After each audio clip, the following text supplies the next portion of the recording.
Between 1953 and 1973, the CIA secretly drugged thousands of Americans without their knowledge or consent.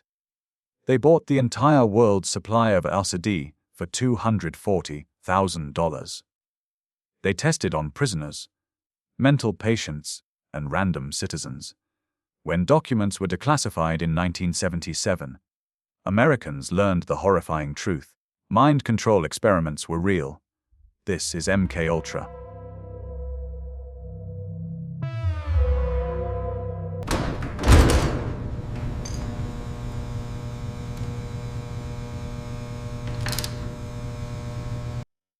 Some doors are never meant to be opened. In 1953, in the basement of a CIA facility, someone closed a door behind them, locked it, and began asking a question that would consume 2 decades, destroy countless lives, and ultimately vanish into classified smoke. Can you break a human mind and rebuild it? Not through torture, not through violence, but through chemistry, through technique, through the careful application of psychological pressure until the self collapses. The program was called MKUltra. MK for the CIA's Technical Services Division, Ultra for the highest classification level. The stated goal: develop mind control techniques to counter Soviet and Chinese brainwashing programs. The method: experiment on human beings, often without their knowledge, sometimes without their consent, always without accountability. Between 1953 and 1973, MKUltra operated across 80 institutions, universities, hospitals, prisons, pharmaceutical companies, at least 149 sub-projects, at least 125 researchers, at least thousands of subjects, the exact number lost when CIA Director Richard Helms ordered most records destroyed in 1973. But here's what we know. They dosed people with LSD and observed them through 2-way mirrors. They subjected prisoners to weeks of sensory deprivation. They tested barbiturates, amphetamines, psilocybin, mescaline, any substance that might crack open consciousness. They explored hypnosis, electroshock, isolation, sexual humiliation, sleep deprivation, all in the name of national security, all classified, all deniable. The architect was a chemist named Sidney Gottlieb, a man who stammered when he spoke, loved folk dancing, and believed that the human mind was simply a software, and software could be rewritten. But here's the question that follows us into the dark.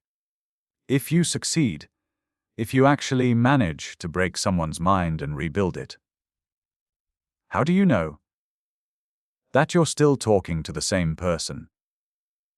Or have you created something else? Something that wears their face, but answers to someone else's voice?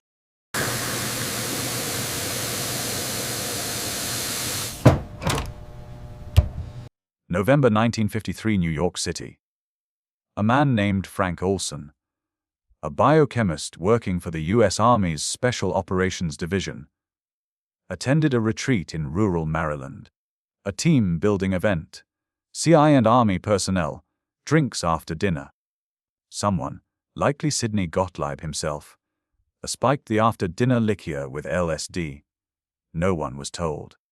They called it an experiment in unwitting dosing, to see how agents would respond to a surprise chemical attack. Olson, a quiet, religious man, began to unravel. Paranoia, confusion, a growing conviction that something was wrong.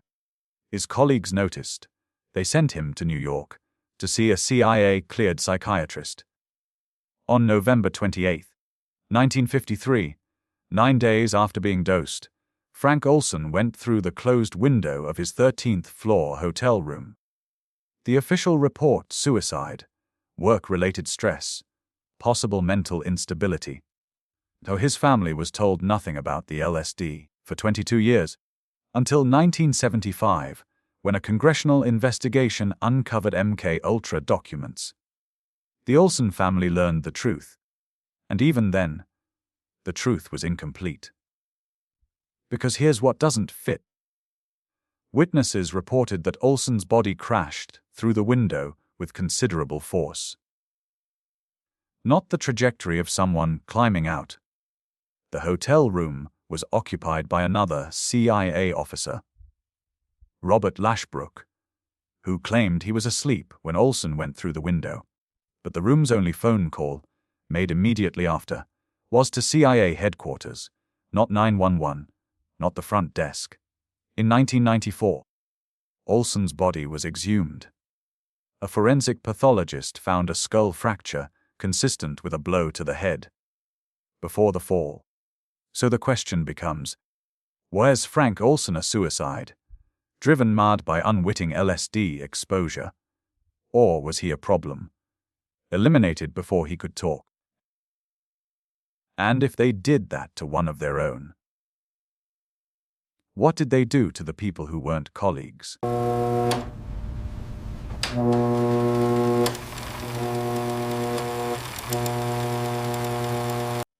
In 1955, the CIA opened a brothel. Not officially, of course, but functionally, at a safe house in San Francisco, decorated like a cocktail lounge, stocked with liquor, staffed with sex workers on the CIA payroll. The operation was called Midnight Climax.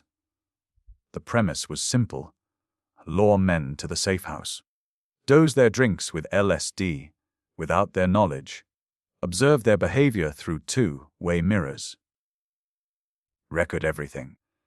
The goal: study the effects of LSD in natural settings, to see if drugged subjects would reveal secrets, to see if sexual arousal made people more suggestible, to see what happened when you dismantled someone's reality while they were vulnerable. The operation was run by a man named George Hunter White, a former narcotics agent with a taste for bourbon and a belief that the ends justified any means. He kept detailed journals. In one entry, he wrote, "I toiled wholeheartedly in the vineyards because it was fun, fun, fun. Where else could a red-blooded American boy lie, kill, cheat, steal, rape, and pillage with the sanction and blessing of the All-Highest? Where fun?" That's the word he used. For dosing strangers, for watching them lose their minds, for violating every principle of informed consent, medical ethics, and human decency. Fun. The subjects, mostly working-class men, many of them married, had no idea what was happening to them. They one moment, a drink with an attractive woman. The next, the walls breathing, reality fragmenting, terror clawing up from the back of the brain. Some thought they were dying. Some thought they were going insane. Some never fully recovered. Because LSD doesn't just distort perception. It can shatter identity in high doses.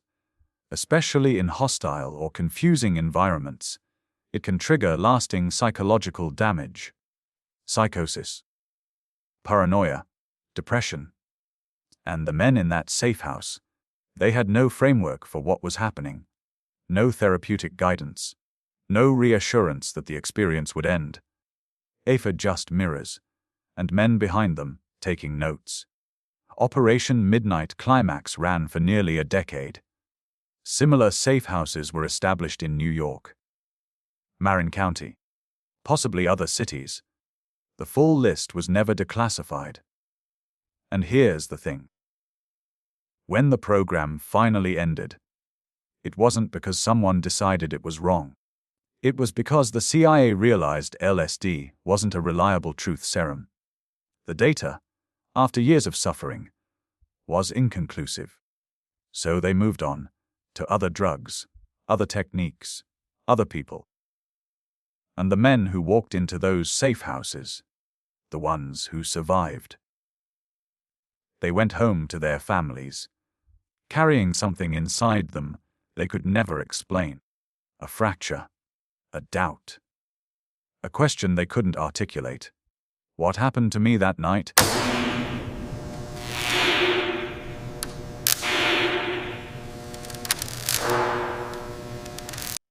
1957, a woman walked into the Allen Memorial Institute in Montreal.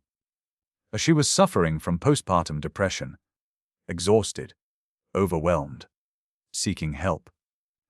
The doctor, a Scottish-American psychiatrist named Donald Ewan Cameron, told her he could help. He couldn't.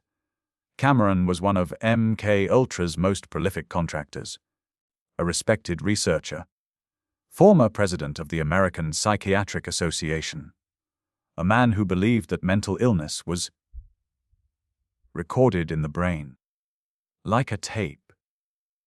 And if you could erase the tape, wipe the memory clean, you could re-record it with healthier patterns.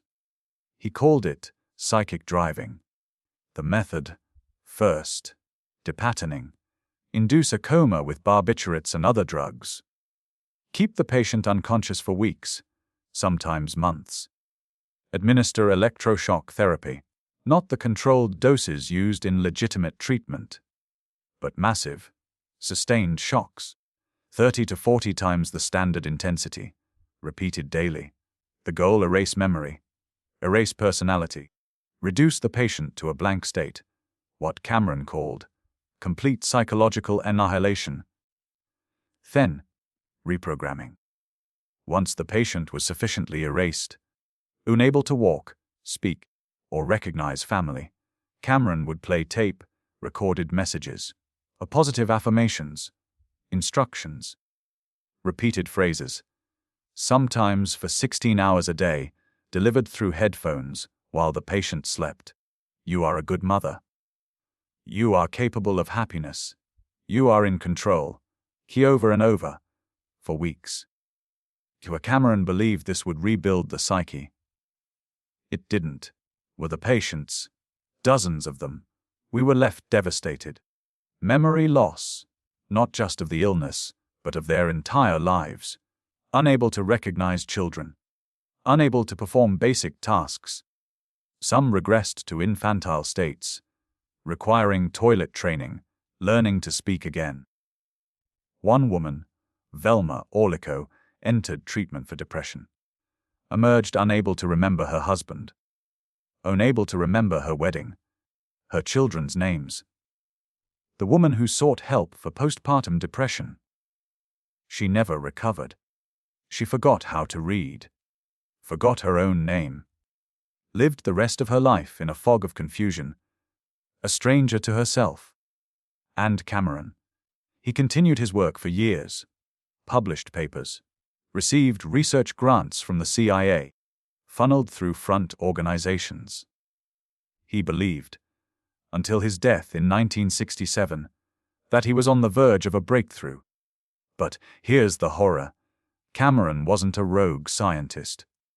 He wasn't operating in secret.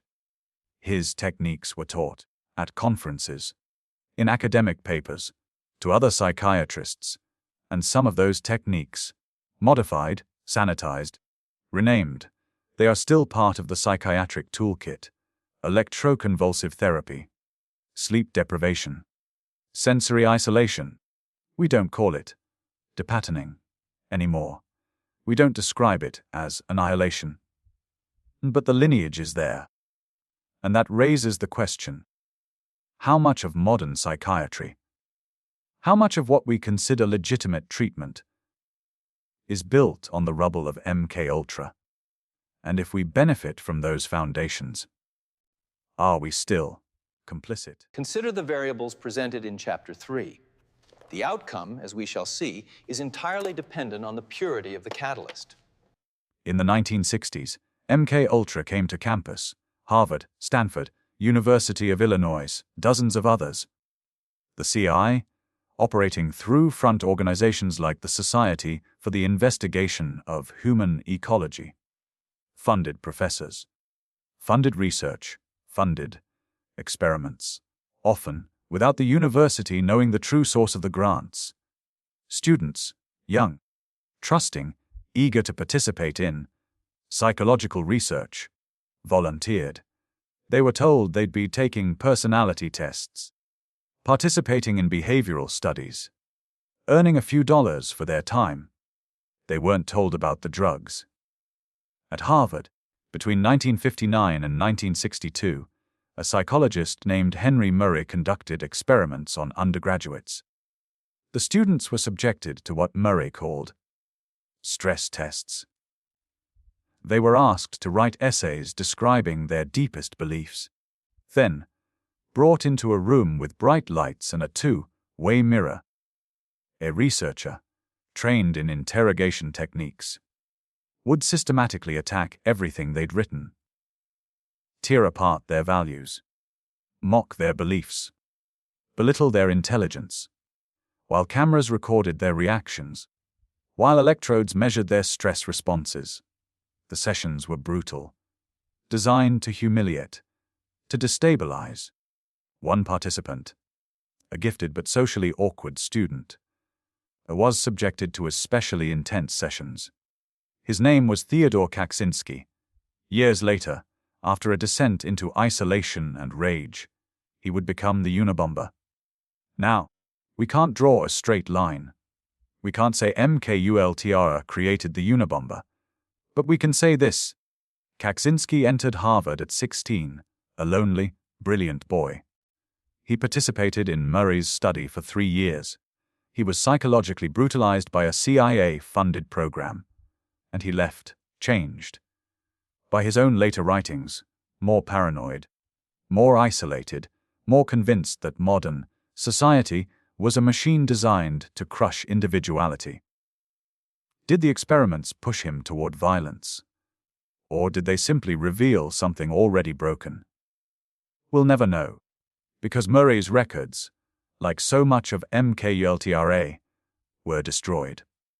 But Murray wasn't the only one experimenting on students. At Stanford, psychology students were given LSD and asked to solve puzzles. In Illinois, prisoners, told they could reduce their sentences, were dosed with chemicals and monitored for weeks. And at institutions across the country, people were being used as test subjects, often without full knowledge of what they were participating in. All in the name of research, all funded by the CIA, all hidden behind academic legitimacy. Because that's how MKUltra worked. It didn't operate in dark basements. It operated in institutions, places we trust, universities, hospitals, prisons. It dressed itself in white coats and research grants. It spoke the language of science. And people believed it. Because why wouldn't they? Why would you suspect that your psychology professor, the man teaching you about ethics, was dosing students with hallucinogens for the CIA? Why would you imagine that the research study you volunteered for $15 and a chance to contribute to science, was part of a classified program exploring the destruction of human consciousness? You wouldn't, and that's the point. MKUltra worked because it exploited trust. Not just the trust between doctor and patient, but the foundational trust that holds society together. The belief that institutions will protect you, that science serves humanity, that someone, somewhere, is making sure this doesn't happen. But no one was. And by the time anyone found out, the damage was done.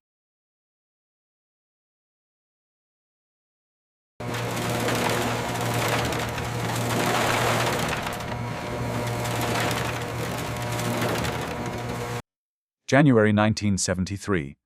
Richard Helms, director of the CIA, received a subpoena. Congress was investigating CIA domestic activities.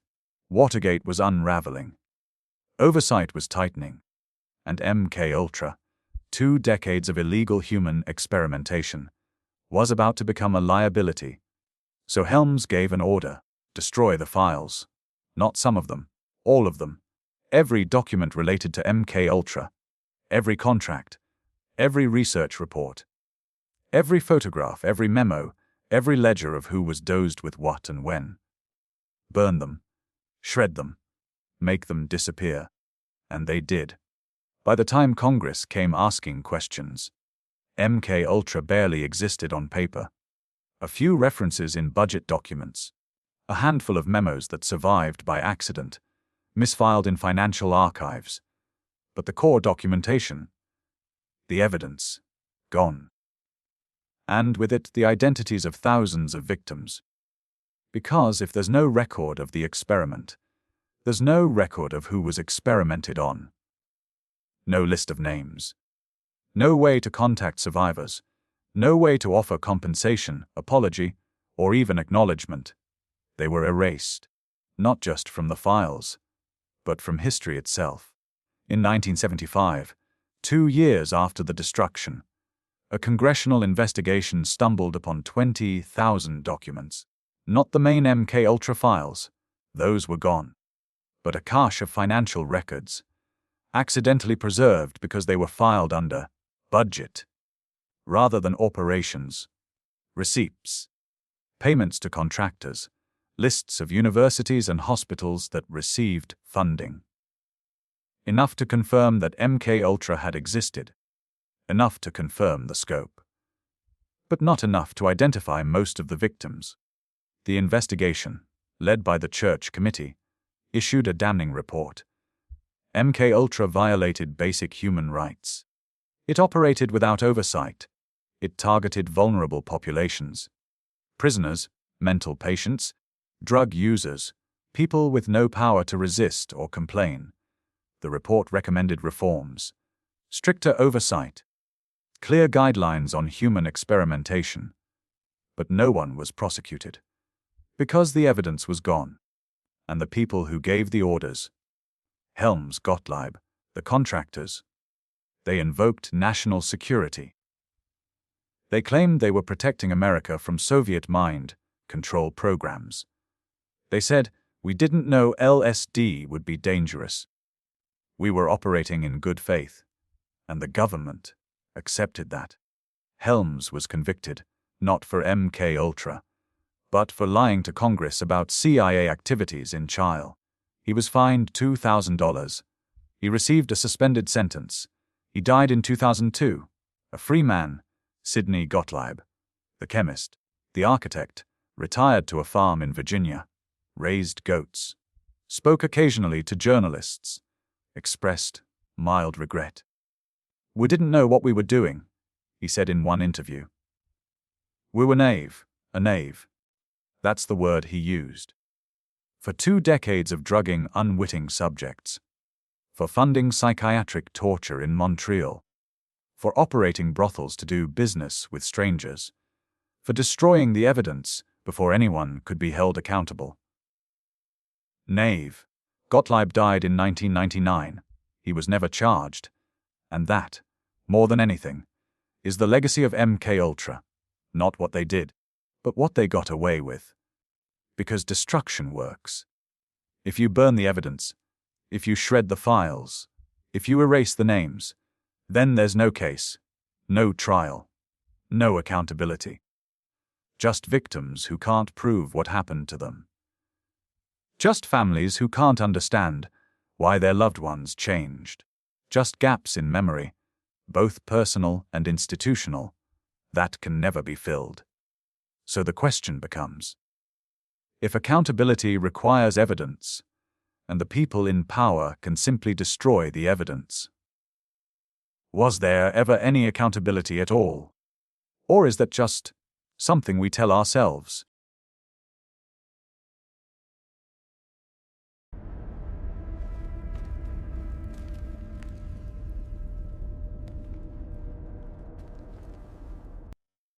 Here's what we don't know. How many people were dosed? How many experiments were conducted? How many died? Because the records are gone. And the subjects, most of them, never knew they were subjects. Think about that. You're walking through life, and something happens. A drink at a party tastes strange. You feel wrong. Reality tilts. Maybe you think you're going crazy. Maybe you check yourself into a hospital. Maybe you're diagnosed with schizophrenia, bipolar disorder, or drug-induced psychosis. Maybe you're treated. Maybe you're not. And you never find out that someone put something in your drink. that you were part of an experiment. The government was testing chemical weapons on its own citizens. You just live with it. The fractured memories. The paranoia. The sense that something is fundamentally wrong, but you can't articulate what. How many people experience that? Hundreds. Thousands. We'll never know, because they were never documented. Or, more accurately, they were documented, and then the documents were burned. In the 1980s and 90s, after MKUltra became public, a few victims came forward. Survivors of the Montreal experiments, men who'd been dosed at the safe houses, veterans who'd been used in military LSD tests. They filed lawsuits. Some won settlements, small, symbolic payments. An acknowledgement that yes, this happened to you. But most couldn't prove their claims, because the evidence was destroyed. And without documentation, without a paper trail, it's just your word against the government's silence. And silence is very difficult to disprove. But here's the deeper question. What about the people who didn't come forward? The ones who didn't connect their breakdown to that strange night in 1962? The ones who were told they were mentally ill and believed it? The ones who were dosed as children, in orphanages, foster care, juvenile detention, and grew up thinking the nightmares were just part of them? Because MKUltra didn't just target adults. Documents suggest experiments on children. Not many details, most records destroyed, but enough to know they tested drugs on kids. Orphans, mostly. Wards of the state. Children with no parents to ask questions. What happened to those children? Did they grow up broken? Plagued by inexplicable fears, fragmented memories, a sense of wrongness they could never name. Did they become the homeless man talking to voices? The addict who can't explain why they started using? The suicide whose note said, "I don't feel real"?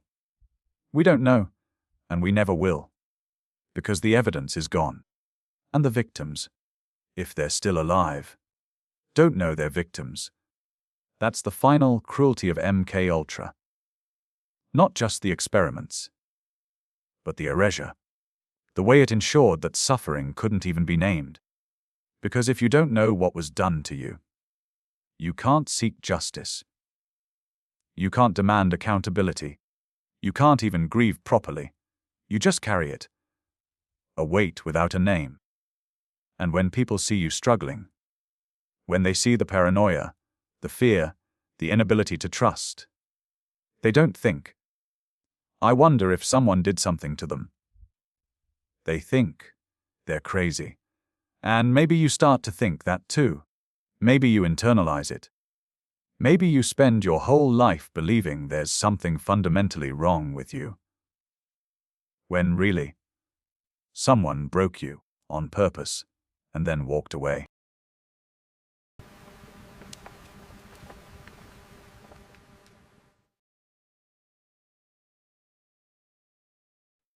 In 1977, 4 years after the destruction order, CIA Director Stansfield Turner testified before Congress.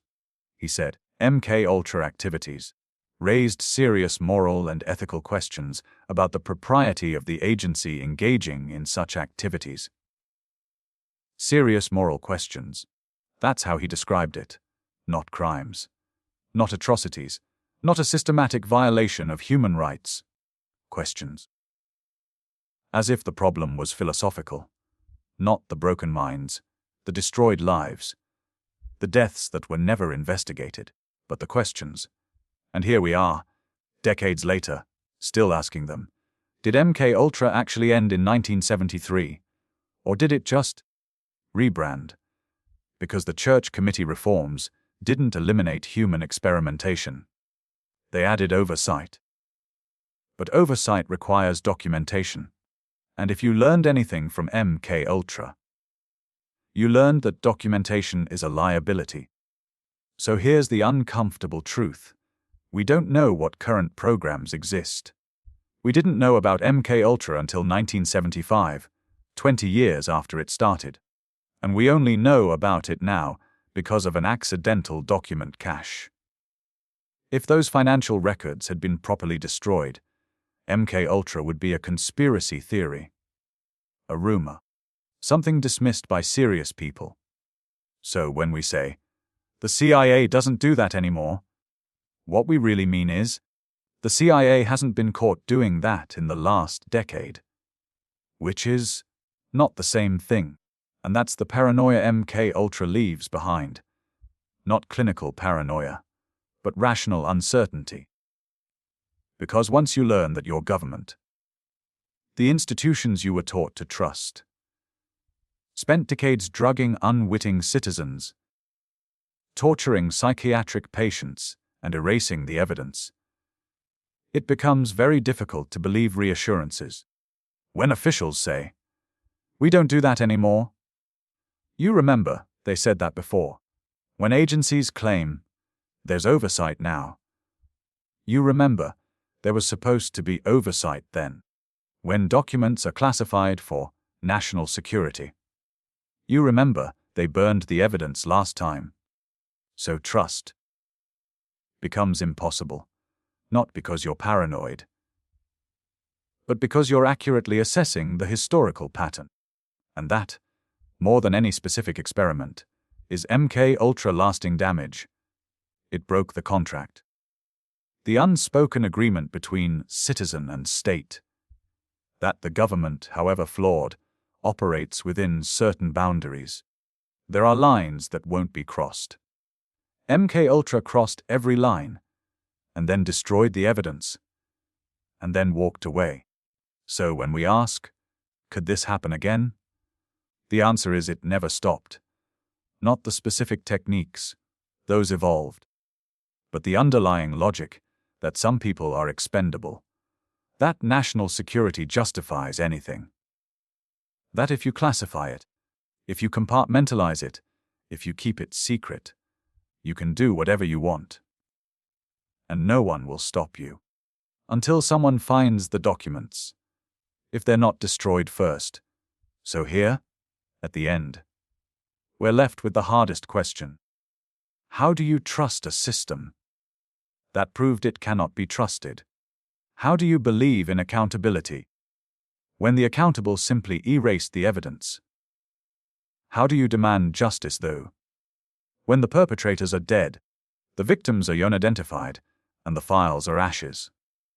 I don't have an answer.